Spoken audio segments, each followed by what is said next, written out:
Connections between My Antonia, Waiting, and Extremely Loud and Incredibly Close with Legos. I believe that all three books share very similar themes based around the idea of man's relationship with time.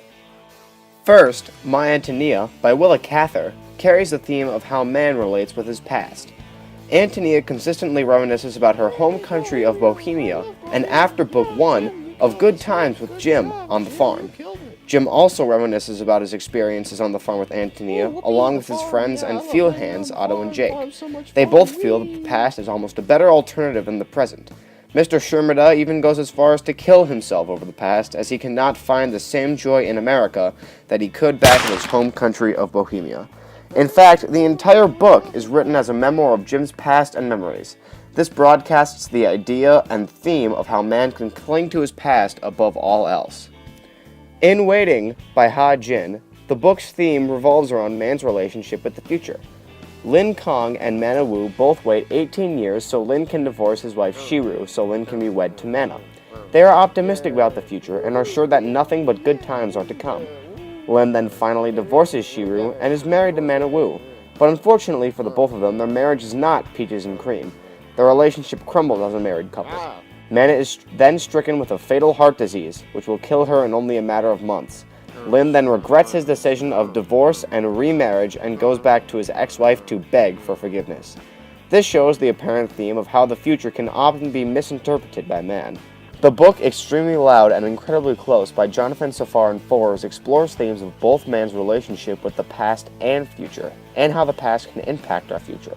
After Thomas Schell, Oscar Schell's father, is killed in the 9/11 attacks, Oscar desperately clings to memories of past times with his father. He views life in the past when his dad was around as exponentially better than the present. Oscar then finds a way to preserve his father's memory and hopefully bring him peace in the future through the discovery of a key in a vase stowed away in his father's closet. After spending months tracking down the owner, Oscar finds the key actually had nothing to do with his father, ruining his optimism about the future. This shows not only how man can cling to the past, the theme of My Antonia, but also how man can misconceive the future, the theme of waiting. The three books also contain major uses of irony as well.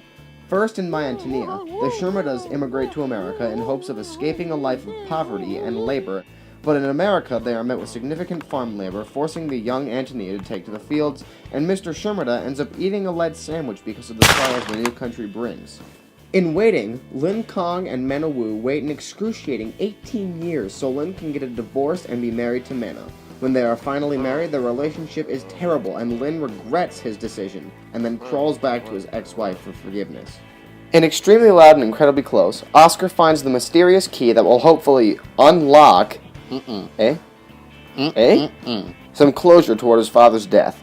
But upon finding the owner of the key, he finds out that the key had nothing to do with his father. Finally, all three books use dramatic repetition to flush out the story artistically. The Shermidas leave Bohemia to end their hardships, but face almost harder challenges in America, such as learning a new language, farming, and the suicide of Mr. Shermida, showing repetition through suffrage and trials of endurance. In Waiting, Lin Kong has a terrible marriage with his wife Shiru. After finally divorcing her, he is married to Mana Wu, and their marriage is also terrible, showing repetition through unhappy marriages. An extremely long title, Oscar's grandfather loses a loved one, a girlfriend pregnant with his child, through firebombing during World War II on his hometown of Dresden. 2 generations later, Oscar also loses a loved one, his father, through the 9/11 attacks, showing repetition in the form of losing loved ones. The end. Thank you for watching. My name is Sam Buisman.